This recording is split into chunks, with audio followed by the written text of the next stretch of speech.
Shalom, salam sejahtera di dalam kasih Tuhan Yesus Kristus. Saya ucapkan bagi Bapak Ibu, saudara-saudara sekalian di mana saja saudara berada. Apa kabar? Doa saya kita semua dalam keadaan baik dan sehat-sehat saja. Jumpa lagi bersama saya di channel Pedoman Hidup Kristiani. Dan melalui channel ini saya mau mengajak kita untuk menyediakan waktu memuji dan menyembah Tuhan, serta mendengarkan firman Tuhan yang akan menjadi pedoman bagi kita semua untuk berjalan di jalan Tuhan dan menikmati segala berkat-Nya.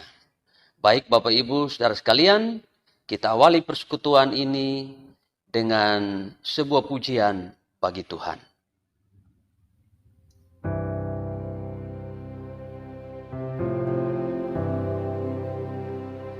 Ku cintakan rahmat-Mu nyata bagiku, hidupku di dalam tangan-Mu. Sejak pagi ku terbangun sampai ku terbaring, ku nyanyi kebaikan Tuhan. Sepanjang hidupku Kau setia, sepanjang hidupku Kau sangat baik. Nafasku memuliakan-Mu, ku nyanyi kebaikan-Mu Tuhan.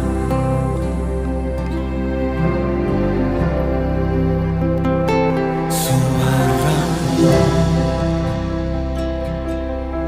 tuntunku lewati api, dalam gelap Kau ada bagiku. Ku tahu sungguh Kau Bapa-Ku dan sahabatku. Ku saksikan kebaikan-Mu Tuhan. Sepanjang hidupku Kau setia, sepanjang hidupku Kau sangat baik. Nafasku memuliakan-Mu, ku nyanyi kebaikan-Mu Tuhan. Kebaikan-Mu Tuhan berkati hidupku. Kebaikan-Mu Tuhan sertai langkahku. Aku berserah datang menyembah, hidupku bagi-Mu. Kebaikan-Mu Tuhan berkati hidupku. Kebaikan-Mu Tuhan berkati hidupku. Kebaikan-Mu Tuhan sertai langkahku. Aku berserah datang menyembah, hidupku bagi-Mu. Kebaikan-Mu Tuhan berkati hidupku. Sepanjang hidupku Kau setia, sepanjang hidupku Kau sangat baik. Nafasku memuliakan-Mu, ku nyanyi kebaikan-Mu Tuhan. Ku nyanyi kebaikan-Mu Tuhan. Puji Tuhan, Bapak, Ibu, saudara-saudara yang diberkati Tuhan, kini saatnya kita akan membaca dan merenungkan firman Tuhan. Dan bacaan firman Tuhan untuk kita hari ini terambil dalam Ratapan pasal 3 ayat 21 sampai dengan ayat 25. Sekali lagi, Ratapan pasal 3 ayat 21 sampai dengan ayat 25. Demikian bunyi firman Tuhan. Tetapi hal-hal inilah yang kuperhatikan. Oleh sebab itu aku akan berharap. Tak berkesudahan kasih setia Tuhan. Tak habis-habisnya rahmatnya. Selalu baru tiap pagi. Besar kesetiaanmu. Tuhan adalah bagianku, kata jiwaku. Oleh sebab itu aku berharap kepadanya. Tuhan adalah baik bagi orang yang berharap kepadanya, bagi jiwa yang mencari Dia. Demikian pembacaan firman Tuhan buat kita pada hari ini. Nah, Bapak, Ibu, saudara-saudara yang dikasihi oleh Tuhan Yesus Kristus, kitab ini memuat kesedihan dan ratapan atas penderitaan umat Allah akibat penghancuran Yerusalem oleh tentara Babel dan pembuangan ke Babel setelah itu. Nah, itu sebabnya kitab ini bernama Kitab Ratapan. Nah, hal yang menarik dari kitab ini dan secara khusus di dalam pasal yang ketiga Kitab Ratapan ini adalah jika saudara dan saya membaca ayat 1 sampai dengan ayat 20, maka kita akan menemukan di sana narasi-narasi yang berisikan keluhan atau ratapan. Namun, ayat-ayat setelah itu justru berubah menjadi ungkapan iman dan pengharapan akan kasih setia dan rahmat Tuhan yang tidak pernah berubah. Luar biasa.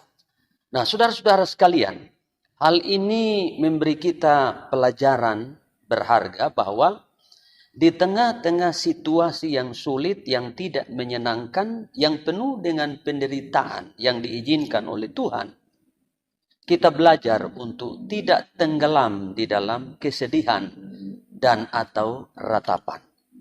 Kita harus segera bangkit sebab kita percaya bahwa kasih setia Tuhan tidak pernah berubah dan Ia selalu akan menyatakan kasih setianya dan rahmatnya bagi kita semua yang berharap dan selalu mencarinya. Nah, Bapak, Ibu, saudara-saudara yang kasih dalam Tuhan, itu sebabnya tema dari renungan kita pada kesempatan ini adalah memahami kasih setia Tuhan yang tidak pernah berubah. Dan ada beberapa poin penting terkait dengan kasih setia Tuhan yang tidak pernah berubah di dalam nats ini yang akan saya sampaikan kepada kita semua. Yang pertama, teguran dan hajaran Tuhan adalah bagian dari pernyataan kasih Tuhan. Mungkin saudara bertanya, apa iya? Nah, saudara sekalian, kalau kita membaca Kitab Ratapan ini, maka kita akan menemukan misalnya di dalam pasal 1, juga di dalam pasal 4, di sana ada keterangan yang menyatakan bahwa akibat dosa umat Allah, sehingga Allah mengizinkan penghancuran atas Yerusalem dan mengizinkan umat Allah dibawa ke pembuangan Babel. Namun demikian, hukuman yang menimpa dan penderitaan yang menimpa umat Allah ini tidak menghilangkan kasih Tuhan di dalam kehidupan mereka atau atas kehidupan mereka. Justru apa yang dialami oleh umat Allah yaitu penderitaan dan pembuangan ke Babel, sebenarnya itu adalah bagian dari kasih-Nya. Nah, saudara, Ibrani pasal yang ke-12 ayat 5 sampai dengan ayat yang ke-7, Alkitab berkata, Tuhan menghajar orang yang dikasihinya dan menyesah orang yang diakuinya sebagai anak. Kemudian Wahyu pasal 3 ayat 19 dan Amsal pasal 3 ayat 12, di sana Alkitab berkata, barang siapa kukasihi, ia kutegur dan kuhajar. Sebab itu relakanlah hatimu dan bertobatlah. Nah, dua ayat ini atau dua nats bacaan ini menjelaskan kepada kita bahwa orang-orang yang dikasihi Tuhan itu tidak luput dari teguran dan hajaran Tuhan. Tujuan daripada teguran dan hajaran Tuhan itu adalah supaya kita bertobat kalau kita berdosa atau berbuat salah. Tujuan lain adalah untuk mengerjakan kebaikan bagi kita. Karena Roma 8 ayat 28 Alkitab berkata Allah turut bekerja dalam segala hal untuk mendatangkan kebaikan bagi kita yang mengasihi Dia.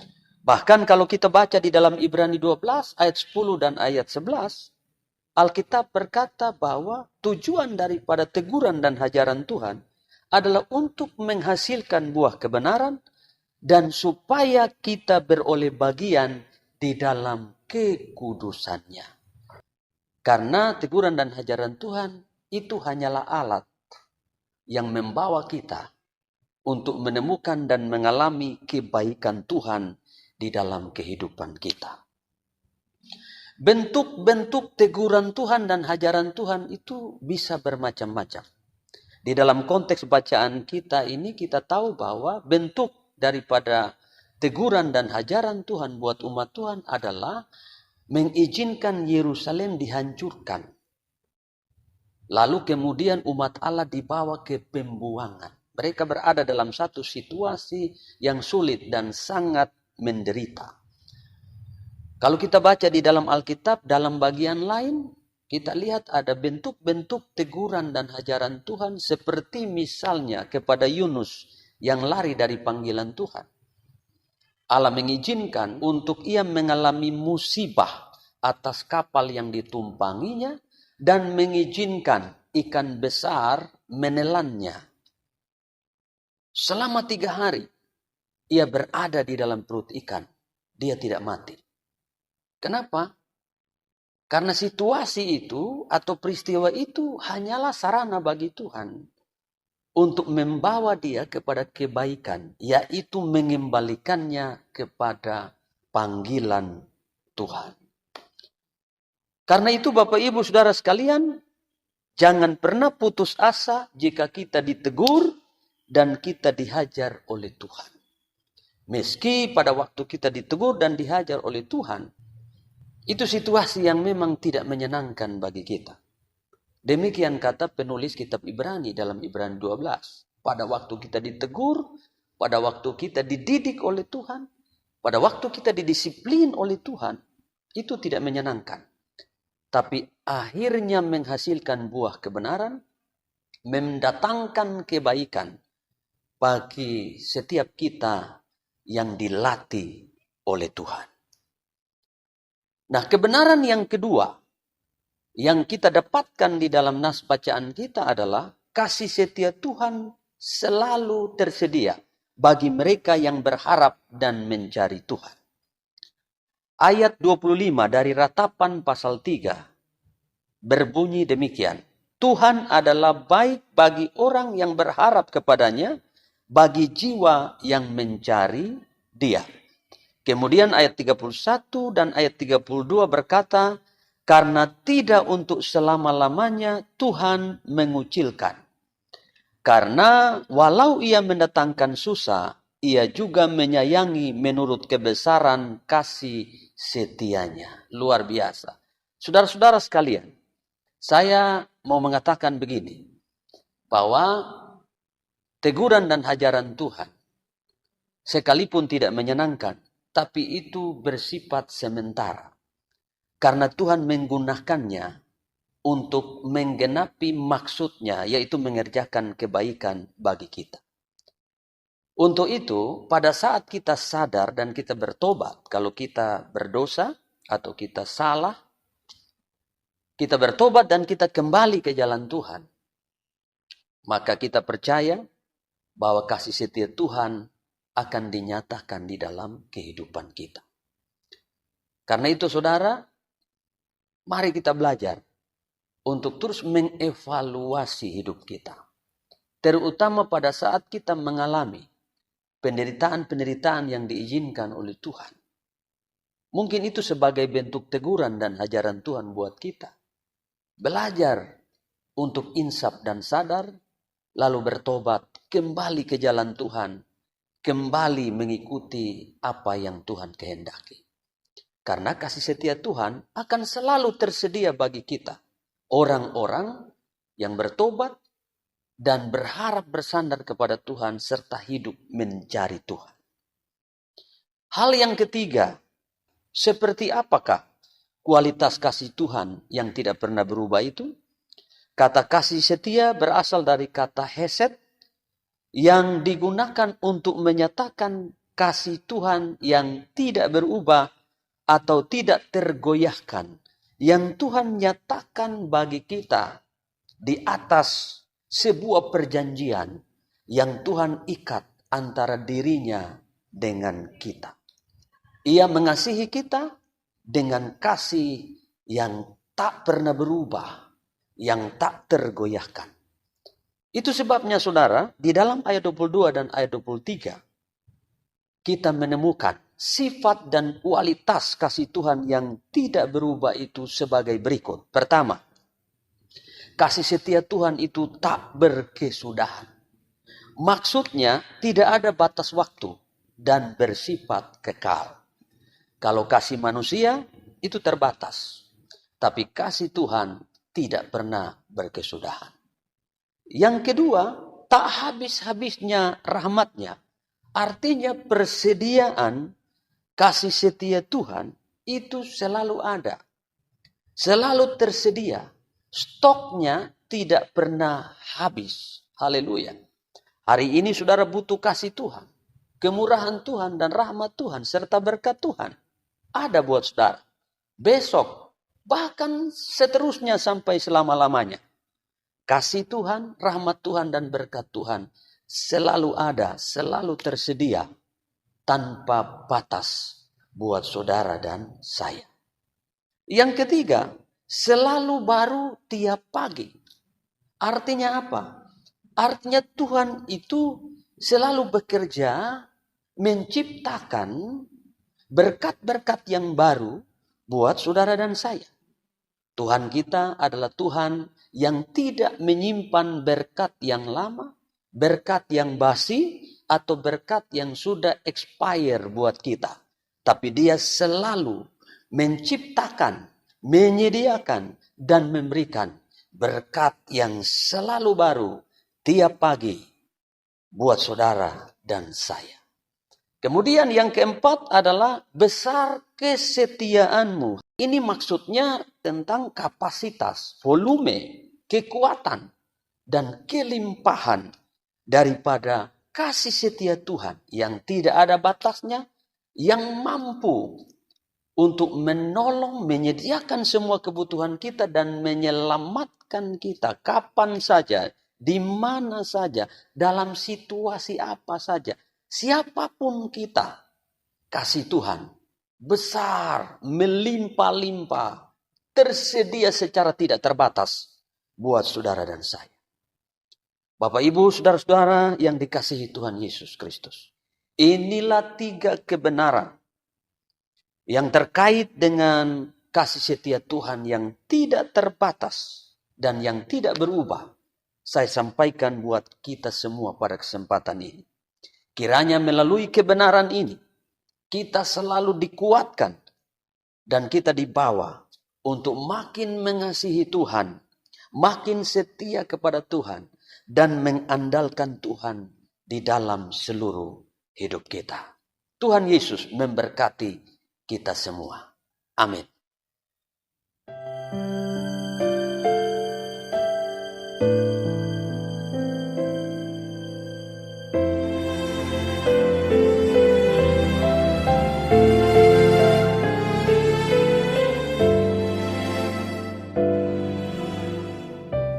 Kasih setiamu yang ku rasakan lebih tinggi dari langit biru. Kebaikanmu yang telah kau nyatakan lebih dalam dari lautan. Berkat-Mu yang telah ku terima sempat membuatku terpesona. Apa yang tak pernah ku pikirkan, itu yang kau sediakan bagiku.